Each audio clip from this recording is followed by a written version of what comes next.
Alone we can do little. Together we can do so much. Helen Keller said that once. Ladies and gentlemen, welcome to the Moving Forward Leadership Podcast, episode 26, from UN Missions to the Boardroom with Jennifer Britton.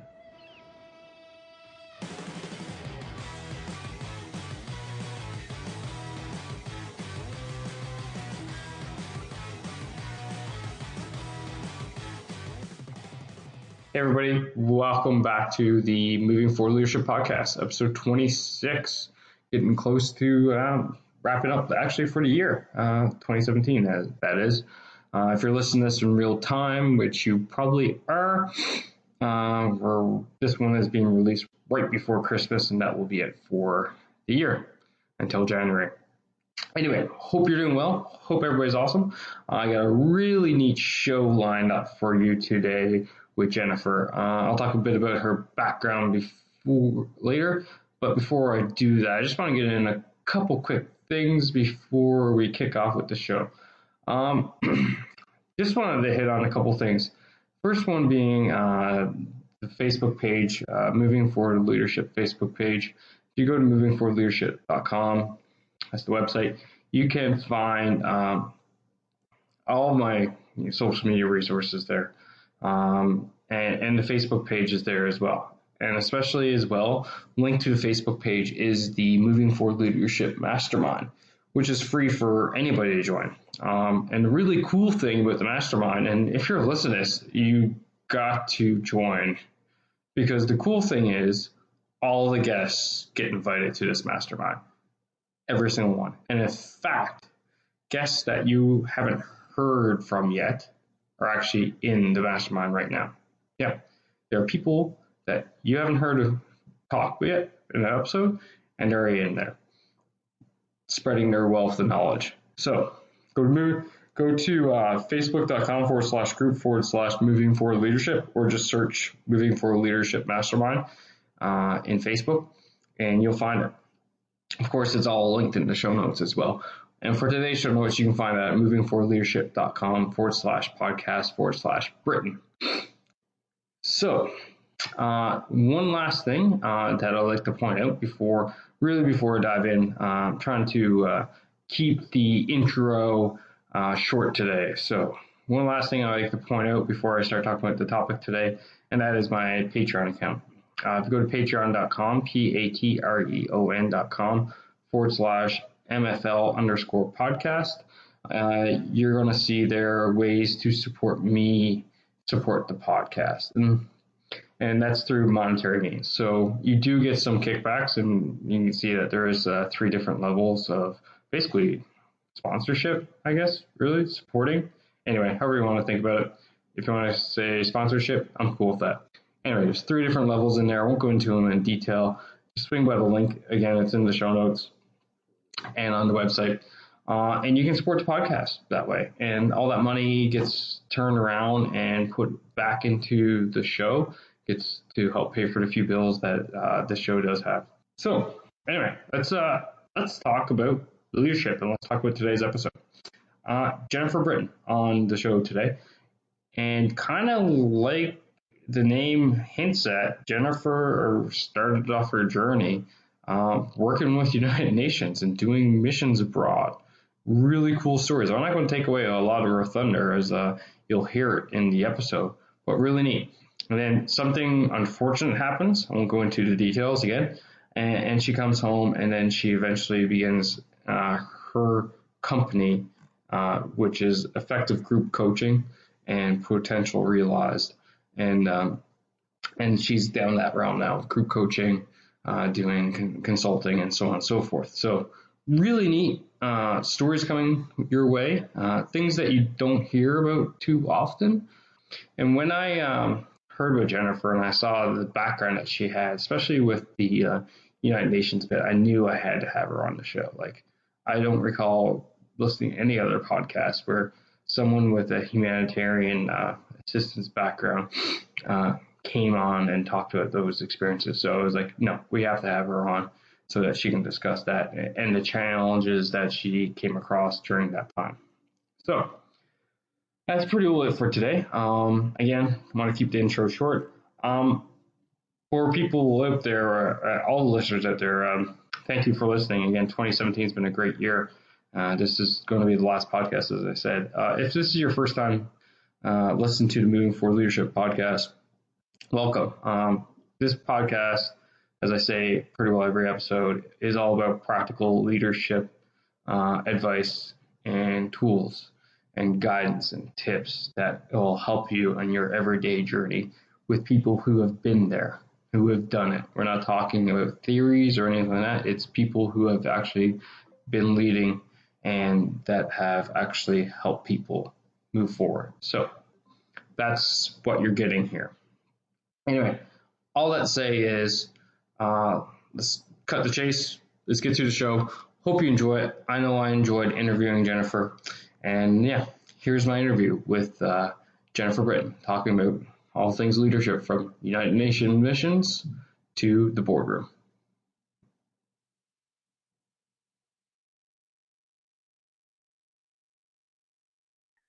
Jennifer, welcome to the Moving Forward Leadership Podcast. It's great to have you on.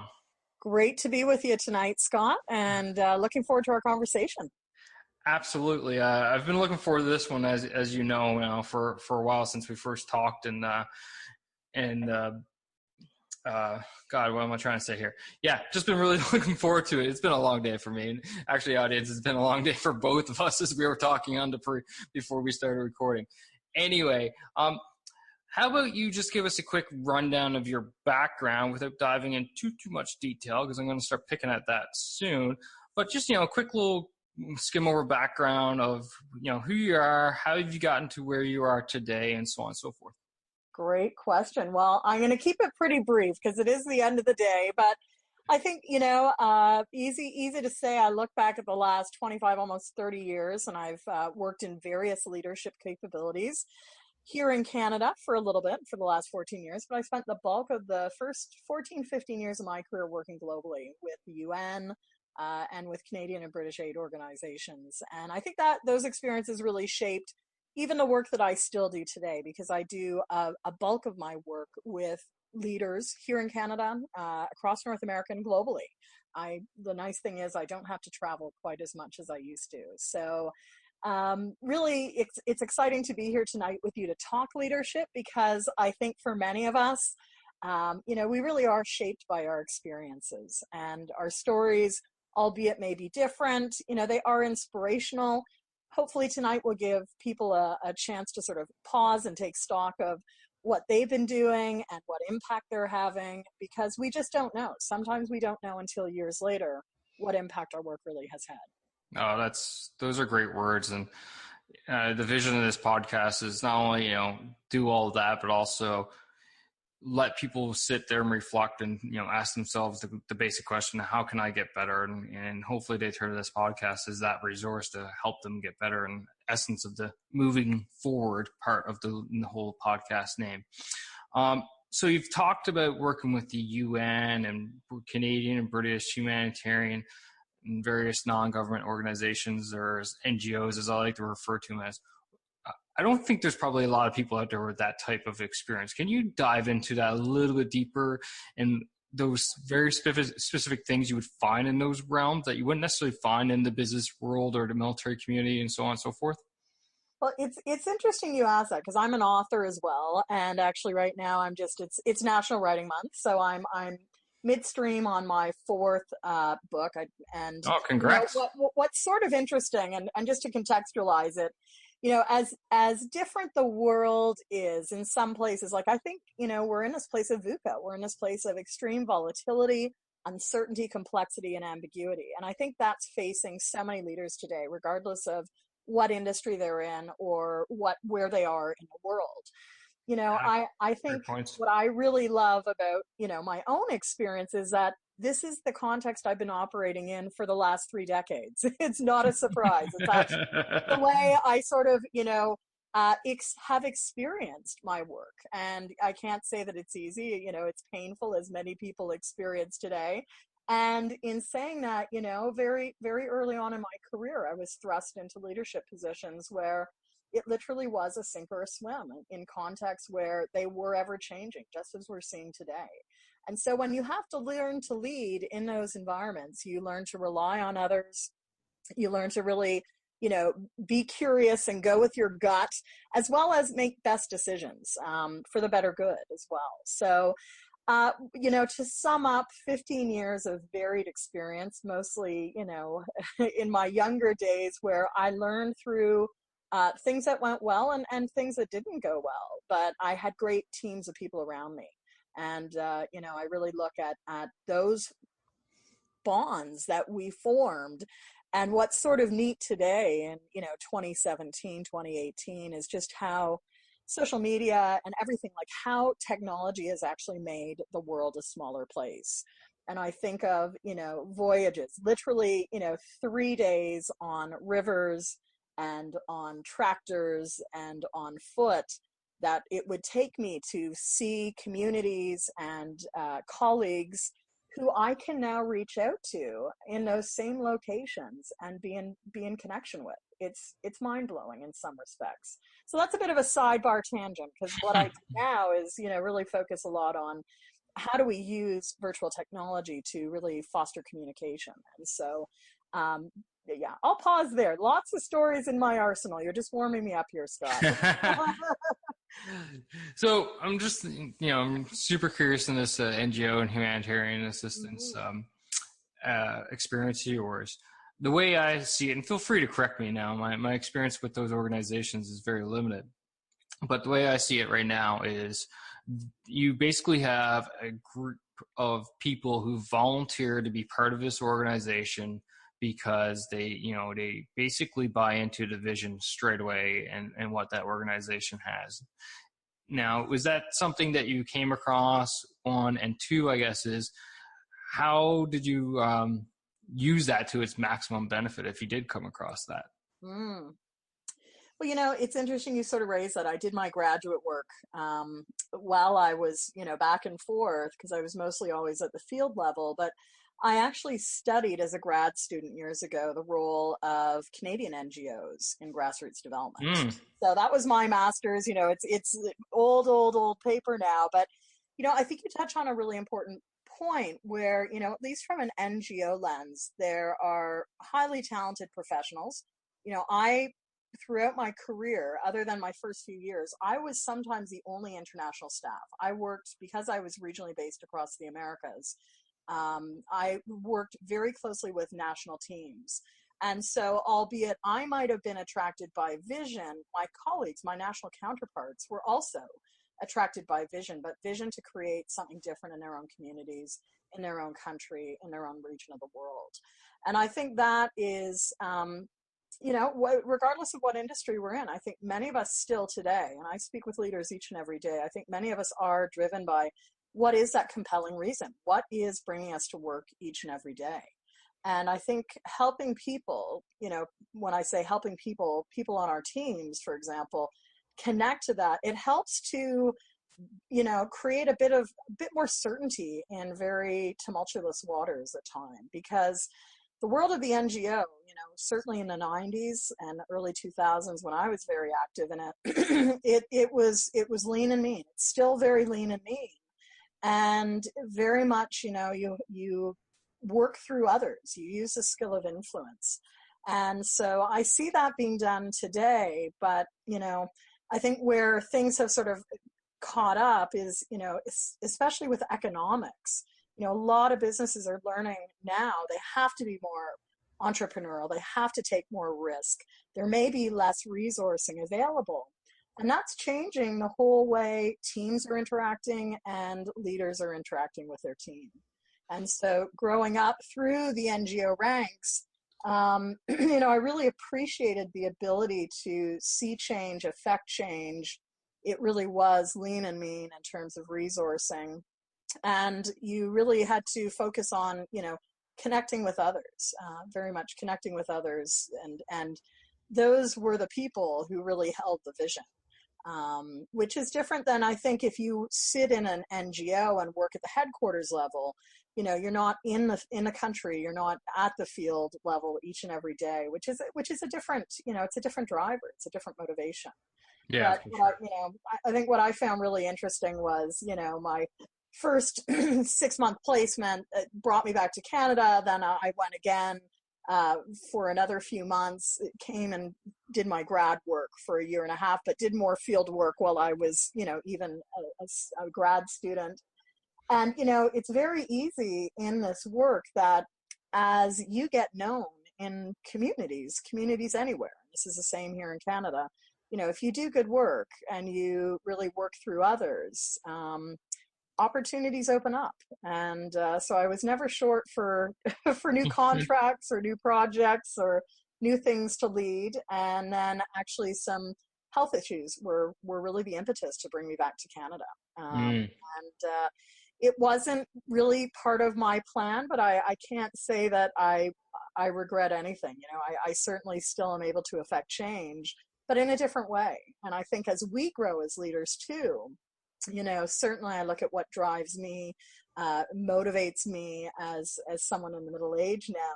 It's like I want to still create moments of legacy, but in a very different way than I did in my 20s and 30s. Those must have been some seriously exciting times, though, back in those days for you. I can only imagine. Exciting, crazy in terms of like ongoing learning. Certainly I think, and that holds true for leaders at all ages, but, I was leading, large scale projects with more than 100 staff and volunteers at the age of 26. That was trial by fire. And as a young woman, that's a whole other stake on leadership as well. And so I've been very fortunate. I've really worked with some amazing people all over the world. I still get to work with amazing people each and every day. And it's not, for us as leaders, it's not just about us. It's about how do we help our teams really tap into their best self and bring their best, whether it's, here in Toronto down on Bay Street, or whether it's in South American jungles that I used to lead through. And hopefully we're still having fun. I would wake up in some of those darker days of leadership and wonder, wow, what is going to happen? But also, I would ask myself, am I enjoying this? What is it that's keeping me going? Because I think in, situational complexity where things are changing very rapidly, it can be life or death moments. That was something I don't miss every day, but it was part of my world for many years. And that's a lot of responsibility to shoulder as a leader. So absolutely. I now work a lot with leaders who have never had the life or death complexity, but almost feel like they are so responsible. And for many of them, it's about helping them find outlets and more balance in a world where they're getting triggered by a lot of things that seem like important noise, but may not really be that important.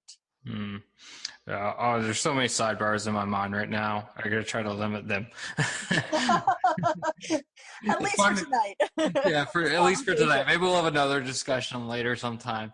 But it's funny, you mentioned the power of influence and the requirement to do that. And it's, no matter where you are, it's very similar when you're in a leadership role, and especially when you're in the field and working with different people, different cultures. And I'll just leverage my experience right now as a young Army officer. I was sent to Afghanistan, where I spent 7 months with a unit, and the unit was called the Operational Mentoring Liaison Team. And our mission was to embed ourselves with members of the Afghan National Army and help mentor and coach them and stuff like that. So there's so many things, you go from what you're talking about, being in an NGO role in potentially third world countries, whatever. And here I was in a war zone, and it's very similar. Yeah. Very similar. And, that real importance of, how are you passing on skills? How are you building capability? Absolutely. And, I'm sure, and albeit I was never in a conflict situation, it really is about empowering people. And capacity development is still, it's very interesting because it's been like the backbone of my entire career. And, here in Canada, I think we're putting a lot more attention around it. How do we coach and mentor? How do we pass on our skills? How do we help people do their best work? Because, for me, I was rotating jobs every 3 to 36 months. That was my window. And I would be measured as a leader on how much was I building systems, how much was I helping institutionalize knowledge, how was I growing a team. Those were my benchmarks, right? And if I was not coaching and mentoring, I really was failing as a leader. And so it's really interesting how I think for many more professionals today, many more leaders, that's now a big part of their work. And as we look at agile, as we look at, again, just the business context speeding up, even here in Canada and the US, that's now becoming people's leadership realities. 3 to 36 months. God, I know that feeling. Yeah. It's two things immediately. And I have people still say to me, like, a typical day, even in my last post, I had staff in 10 countries. And I would get out to see them every, twice a year, 3 times a year. With people in that many countries, it was like I would leave my home on, Monday morning with 2 briefcases in hand, one with paperwork on my big laptop and one with like clothing for the week. And I would literally, get to the airport on the first flight out, have breakfast and morning meetings in one country, visit with people, have lunch, and jump on another flight. And I do this for weeks, and it's no wonder that I got, ill. I wound up with an eye infection that became way more than the eye infection needed to be, because I was so run down from, moving here, there, and everywhere. But it was really important for my team to see me. You can only do so much by phone. You can only do so much, virtually. Even today, we can now see each other, but it does not replace the human-to-human contact. Oh God, no. The point I want to make with the whole 3 to 36 months bit, though, was that 2 things come to my mind immediately as a leader. One is you got to be effective, and 2 is you got to kind of you have, as much as I'm a advocate for taking your time and fully understanding the situation, there's still not a lot of time within that type of window. So, well done to you on being as successful as you've been, because those windows are small. They're small, and it's a whole skill set that you develop, because you still need to take the time to build those relationships. You still need to take the time to understand the context, so you're not making assumptions that are radically wrong, which we know always happens. But at the same token, if you're only there in post 3 to 36 months, it's a very different life cycle for you as a leader, in building teams and leaving a legacy and having an impact. So that's great. So I got one more question on the whole NGO thing in my mind right now, and I'll limit to that one right now, because I definitely want to move on to some of your other experience and leverage that on you for this episode. How did you come about, and I guess it's kind of 2-part. One, how did you receive the different cultures that you're working within? And 2, how were you able to either, I shouldn't say skirt around, but help, work within their cultures, especially as a young woman, as you talked about, to get what you needed done for your time? Because I'm just thinking back to my experience in Afghanistan and the culture that we ran into there, and it's so different than Canadian culture, North American culture, even Western culture, that we spent a lot of time training in that, and I spent a lot of time working with my interpreter on that. I can only imagine what it would be for you, not necessarily even having some of the resources that we had. Yes. Wow. Yeah. What a great question, and a loaded question. It's all right. Well, and I think if we look at it through the lens too of today is such a different context. We can connect around the world, and when my first post was in Central America. I spoke a little bit of Spanish. I obviously speak French. I did a lot of language brushing up. And it was really, it was also like every moment is also a very different economic and political time. I wound up working with a community actually that was quite amazing, that were also students. So again, my first post, there was a lot of affinity. There was a lot of connections that I made with colleagues who were my age, who early 20s, mid-20s, and we were all from different countries. So I worked for about 7 years with an NGO that still exists, and the primary focus was on cultivating youth leadership in the context of community development. So there was always a real openness and supports from a programmatic level too, to help people who are stepping into intercultural work. How do you do this? How do you build connections cross-culturally? How do you learn to recognize your own biases and, the power and privilege that you bring to the table? And very fortunate in that. Again, as a grad student, I gravitated towards, what in those days we called critical education for social change. Very much about how do we help people step into this uncomfortable place, when you are confronted with who you are and what you bring each and every day. That can be a very challenging experience. On a practical level, though, again, I always worked in the Americas. So there is less, albeit there is difference, but there is less difference than, say, if I was posted in Afghanistan. However, I would say, as a young woman, I learned very quickly to work through my teammates. So I was, age 26, and I was, the young Canadian woman leading. I was the director. I would go into meetings with, whether it's the local army or whether it was local government. Most people sort of it was a very small country too, so people got to know me. But I remember very vividly some of those initial meetings. And I had a logistics officer. He was from that country, male. And we also had one of my assistants was a male as well. A very interesting country, also very interesting racial dynamics. They were both of different races. And so the three of us would go into a meeting, and it was always fascinating to just see people trying to figure out, across the three of us, one, who was the boss, and because of local dynamics, who should they be addressing first?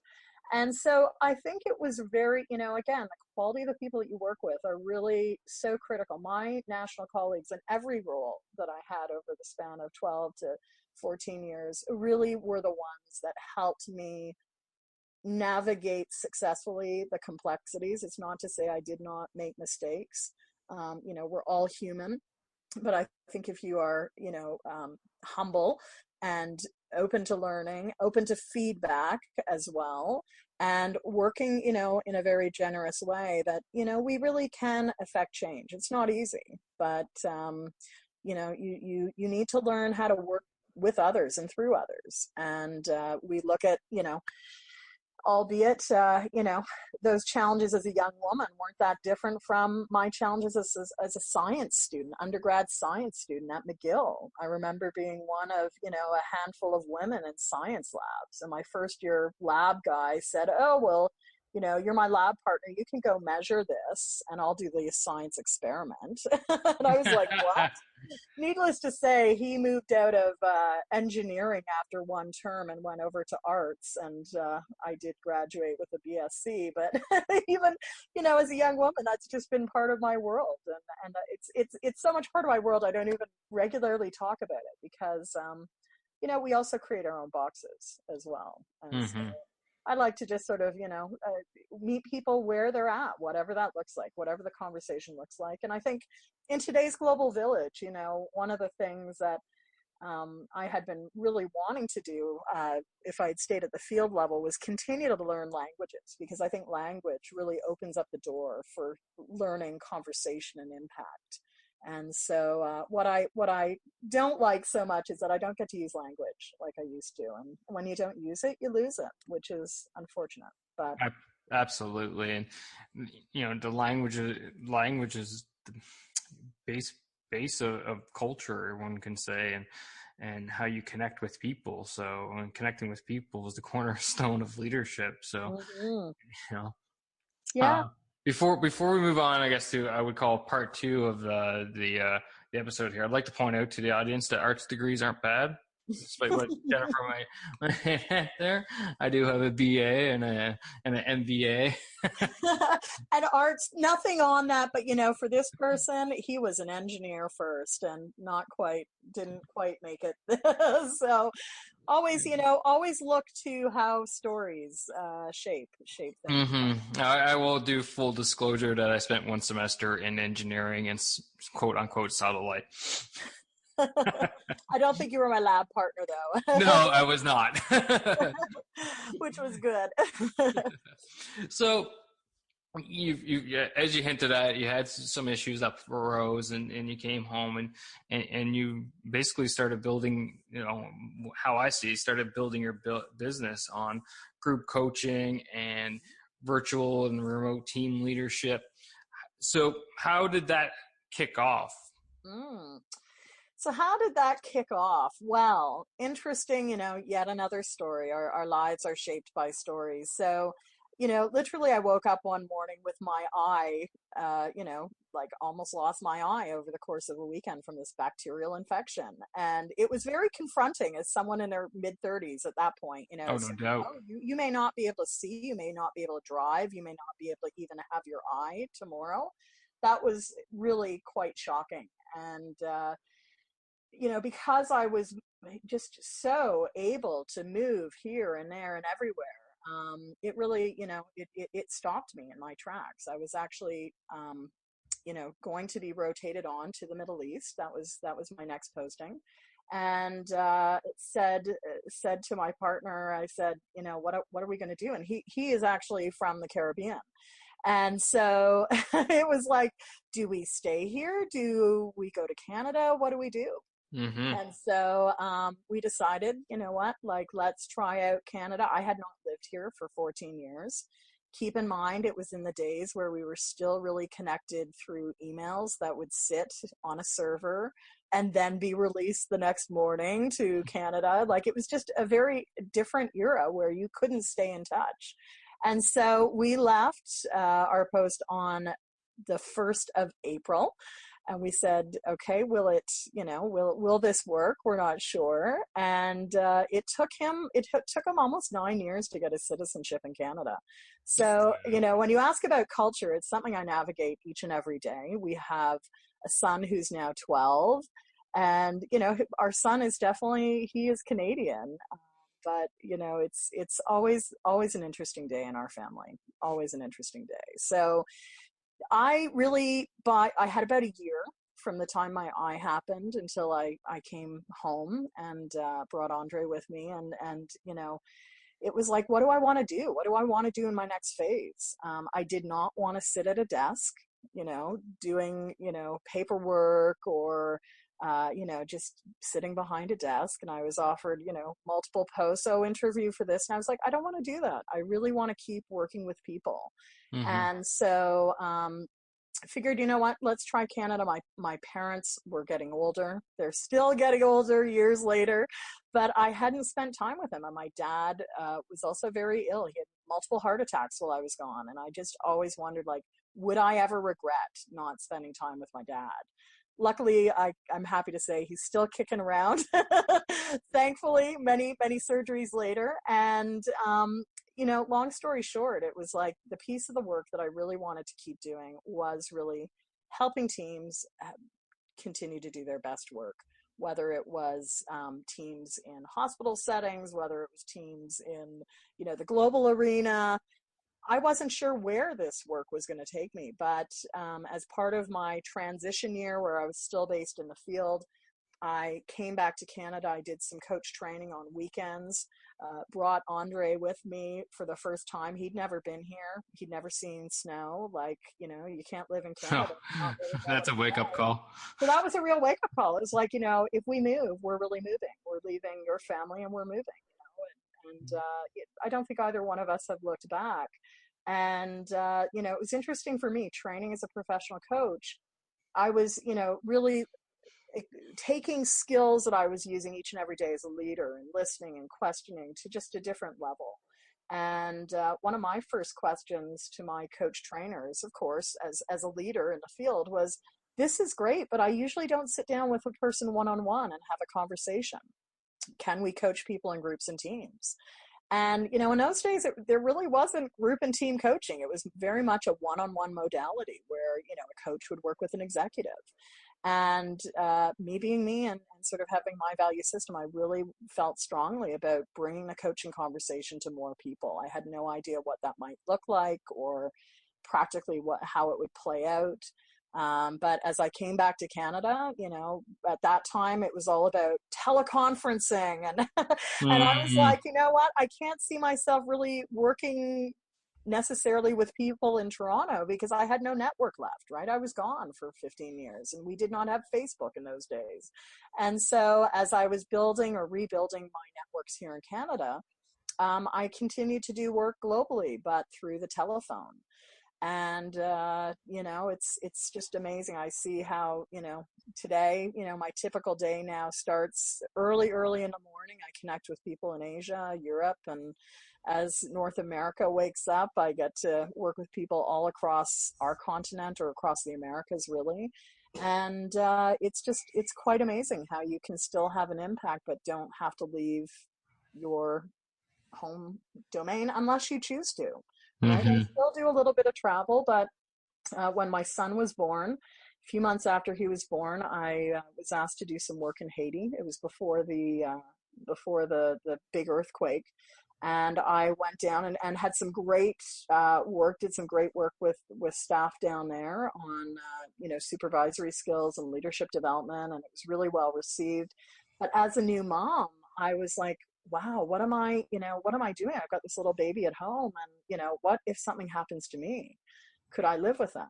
And so that's, as a mom, and he's now 12, grade 7, and a few more years until he goes off to university.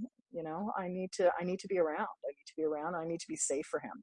So I've sort of, put my, I don't think I'm a risk taker, but I love adventure. I love adventure. And even with my eye, I can still get around as long as I'm not responsible for people, as long as I'm not in a conflict situation.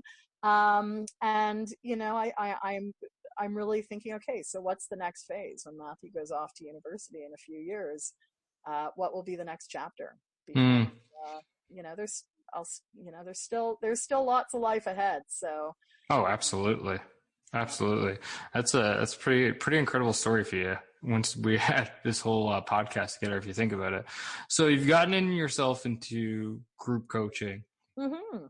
Um, do you find there are some similarities to the various organizations that you show up? And what I mean is, do you find like there's a common theme across what organizations have for problems that you end up working on as a group coach?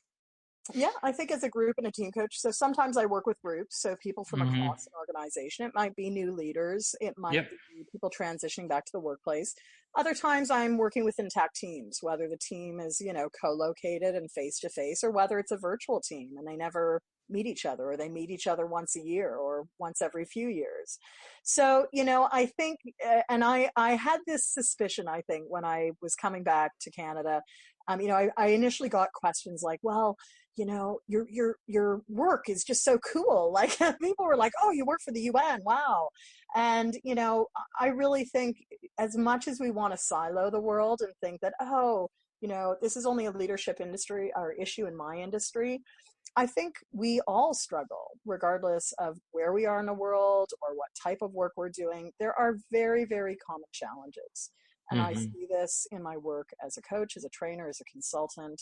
I work across industry. I love doing that. And, it's a lot of we all laser back to similar issues. How do I lead more effectively?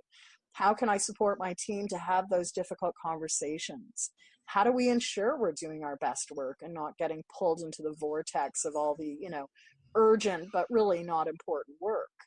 And so I think those are many of the conversations that are being had each and every day in organizations, in boardrooms, in virtual Zoom rooms all over the world. And I think, again, putting it against the backdrop of things definitely are moving faster, they're more complex, teams are more global. And so if people have not had the opportunity to learn more about the world outside their doorstep, that's also a struggle. How do we have effective team meetings, when we have people in 5 or 6 time zones?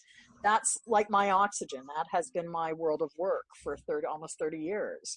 But for some people, it's, this is their new reality. And so very much it's about meeting people where they're at, whatever stage they're at in their own development. No, it's so true. The world we live in this day and age, virtual meetings it's just the norm. Talking to people across the world. The other day, I did a podcast interview with the lady Heather Younger, and she was in Colorado. It's the same type of thing, same idea.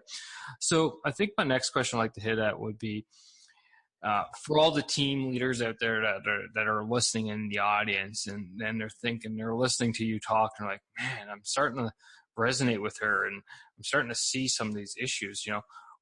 What would you think would be the tipping point where their team got to, and the team leader needed to say, okay, you know what, maybe we do need to bring someone in and help us out? Where do you think that is, or what are some of the signs that, it's time to bring a coach in to help us out? Yeah. Well, I think there are a couple of signs. And having been a team leader myself for years, I know that often we want to do it ourselves. But the challenge is when we're leading the conversation, we're no longer part of the conversation.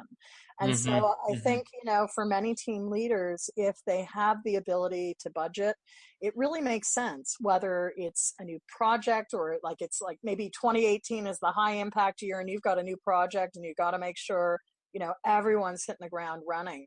Or maybe it's a team that just, we haven't gelled. There's something going on and we can't quite put our finger on it.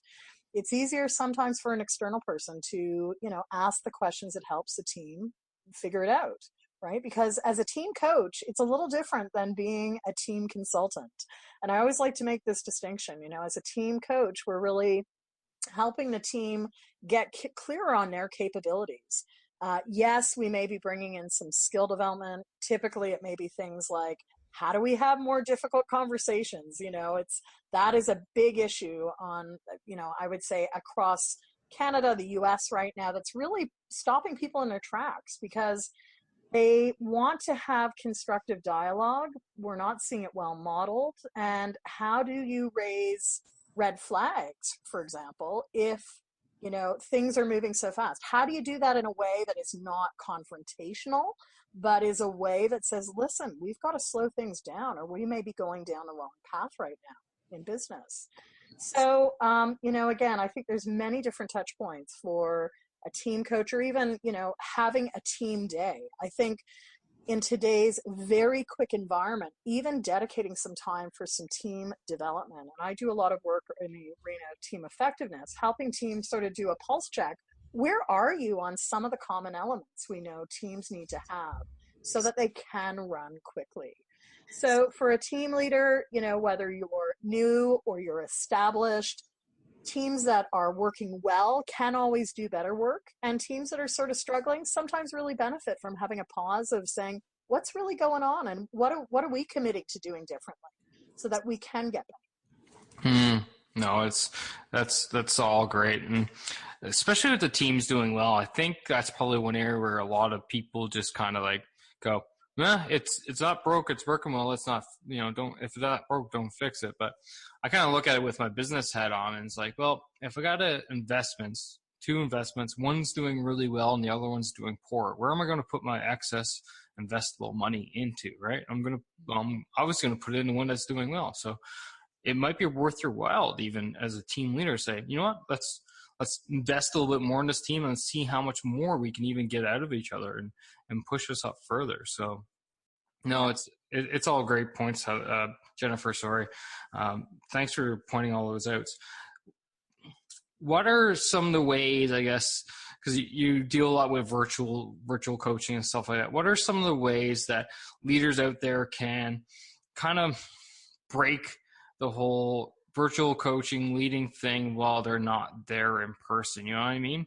Yeah. Well, it's disruptive. And I think, our natural inclination when we go virtual is to go into the death by conference call mindset. And this is actually what led me to write my latest book, Effective Virtual Conversations, because I've been privy to it. I've been part of it. I've been leading calls that, just people they are not paying attention. And we need to become disruptive, in a good way, in spirit of, better service to the team. So, again, I think some people are like, how do you do this virtually? But I think we live and operate in a virtual world. And so looking at how we can actually utilize technology in favor of, team conversation. It's really about bringing it back to the basics of conversation. We have become so far adrift of just pausing, even like pausing for 10 minutes to truly have a conversation. Chances are someone on the team is like digitally disrupted. They are doing 5 things at once rather than focusing. And so I think, as team leaders, you play a key role in sort of setting the context, modeling the behaviors, and many times when I'm brought in as a team coach, it's not the team members, it's often the team leader. And it's helping the team leader recognize, how are your behaviors setting the tone for this team? So we need to really, in service to everyone, including our brains, because there is so much research now from the neuroscience field that is showing how digital disruption, and trying to multitask is having just tremendous cognitive impact. And that is now showing up in young people with, permanent impact on some of their memories. So, we really want it. I think this is like a much more, we sort of laugh at it and jest, and it's like, we do need to become more disruptive in this whole arena of having more effective conversations, because if you're not doing it well, should you even be doing it, and that begs the question, how are teams going to get along if they can't communicate? Like, something's got to change. So I took your question a little further afield, but I think it's really an area that, we need to sort of send a message, shake it up, do it differently. If you can, have video streaming so people see each other, right? There is a big difference when you can now see each other through a Skype, through a Zoom call, whatever you have at your disposal. And that changes the whole tone and energy. People aren't as likely to, have 5 devices going at once because we can see you. We know what you're doing. We can call you. No, that's for sure. I love it all. Love it all. Jeff, we're kind of butting up on time here. I got one question left, which I ask all my guests here on Moving Forward Leadership. And that is, in your opinion, what makes a great leader? I think a great leader is a great listener. I think they ask good questions, and they're available. They're present for their team members, and they're present and listening and, picking up on the pulse of what the team needs in any given moment. Yeah, absolutely. You got to be present for sure. Jennifer, it was definitely great having you on the show here tonight. I love the background, love the NGO experience, and then, the change in your story. Most people would sit there with a mishap like you had and kind of struggle, and I'm sure it wasn't easy for you, but definitely you've definitely solidified yourself in the realm of coaching, and then talking about group coaching and virtual coaching. Thank you so much for coming on and talking to me about this tonight.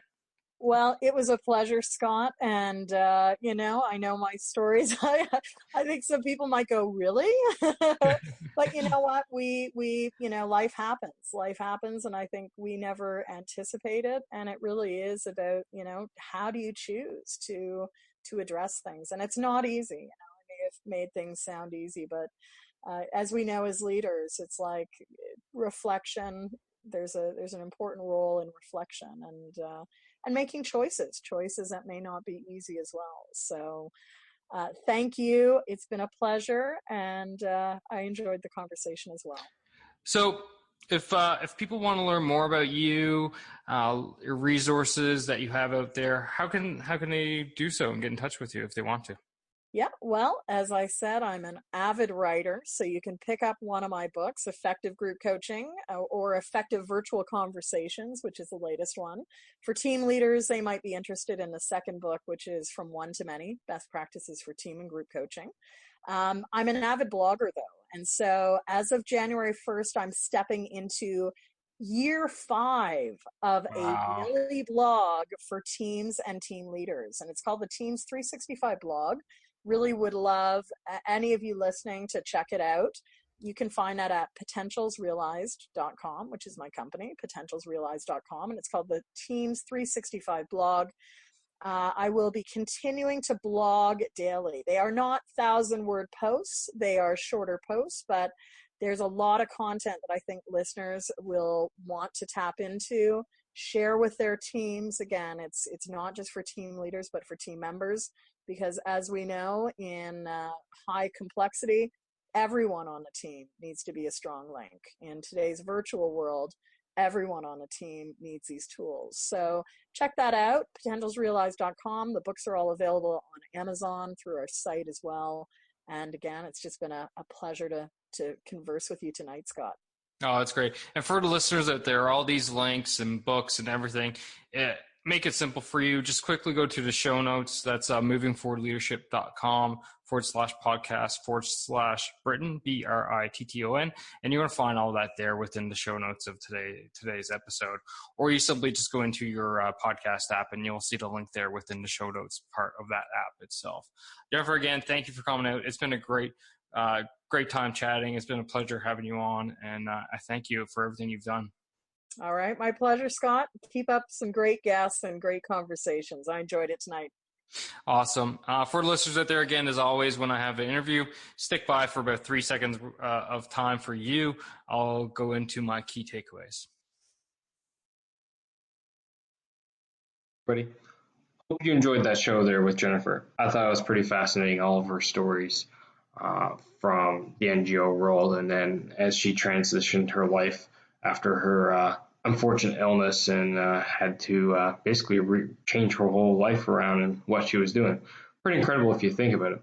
So here are a few key takeaways from today's episode for you to think about. This is the things I take away. First point, influencing and connecting with others and how important that is. You know, as a leader, we got to be constantly influencing, and we do that by making connections, and connections is that human touch, right? So always find ways to connect with others and then influence them for the better, to achieve your goals and your organization's goals, and potentially help them achieve their goals as well, because everything needs to be a two-way street, right? You can't constantly take. You need to give, then take. Keep that in mind. The next thing is working with others through others. And I thought that was a really neat saying, the way she put it, as well as it makes complete sense. And sometimes as a leader, depending on the situation, depending on the culture that you're in, depending on the scenario that you're facing, you may actually need to step back and allow someone to achieve what you're looking to achieve. So that's what we mean by working with others through others, right? If you're in a context, and I'll use it, and it's unfortunate, but in some cultures, women aren't regarded as highly as men. So if you're a female leader and you're working in this type of culture, then it might actually be worth your while to step aside, let a male counterpart take the project on, is basically a figurehead, but meanwhile, yes, you still retain control, but they're the one that's actually doing the business negotiations, discussing with the other people from that culture, so on and so forth. So just keep that in mind. And then finally, the final key takeaway is having a team day. You know, team building is absolutely crucial, and having a day just dedicated to you and your team, I think, is something that probably organizations don't do enough, right? Get away from all those distractions of work, get away from all the distractions of home, whatever. Just build team camaraderie together so that you can lean on each other when difficult circumstances arise. So I hope you enjoyed the show. I know I did. I thoroughly enjoyed interviewing Jennifer. It was great. And again, thanks to Jennifer coming out on the show. So that's all for today. Hopefully you are subscribed to this podcast. If you're not subscribed, then go and subscribe, because this is the quality content that you're getting with Moving Forward Leadership Podcast. And if you are subscribed, that means you enjoy this podcast. So do me a favor, can you? You can just go to your favorite podcasting app, iTunes, Google Play Music, Stitcher, whatever it is, and leave me a 5-star review and rating so that it can help gain exposure to the masses out there, and so I can help more people. And that's ultimately just my goal, is just to help more people through leadership and developing leaders out there across the world. And it's pretty neat. This is across the world. I've checked my statistics. Yeah, of course, I'm in Canada and US. That's the two main markets for me. But I'm seeing people downloading this podcast as far away as Japan and Bahrain and England and Australia and various other South America, Peru, Middle East countries, and so on and so forth. So go ahead, leave a 5-star rating, leave a review so more people can find this podcast and start learning more about leadership so that they can help themselves. Okay, folks, take care. Again, Merry Christmas to you all if you're listening to this in real time. And if you're not, well, Merry Christmas whenever it's coming around again. All right, ladies and gentlemen, remember, keep pushing, keep trying, keep moving forward. Take care now.